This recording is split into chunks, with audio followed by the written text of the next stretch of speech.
Alam mo, sakit ho ng maraming tao yan. Totoo lang. Even ako, sakit ko yan. Ay, mamaya na. Ay, bukas na. Ay, tsaka na. Ay, hindi. May susunod na araw pa naman eh. Ay, hindi. May ganito pa naman eh. Simpleng-simple lang po para malabanan niyo yan.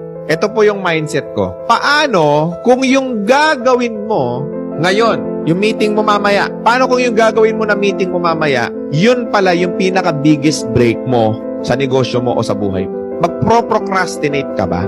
Ipagpapaliban mo ba? Kung yun na pala yung makakapagpabago sa buhay mo, kung yun na pala yung makakapagpa-asenso sa'yo, kung yun na pala yung makakapagbigay sa'yo ng opportunity, ipoprocrastinate mo ba?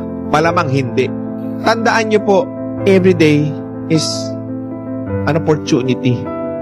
Kaya, pagka gano'n ang mindset mo, uy, baka ito na. Uy, baka ito na. Uy, baka ito na. Pagka gano'n ang mindset mo, hindi ka malilate eh. Hindi ka magpo-procrastinate. Hindi mo ipagpapaliban na eh. Bakit? Minsan lang darating sa iyong buenas. Pagka yan, nilampasan ka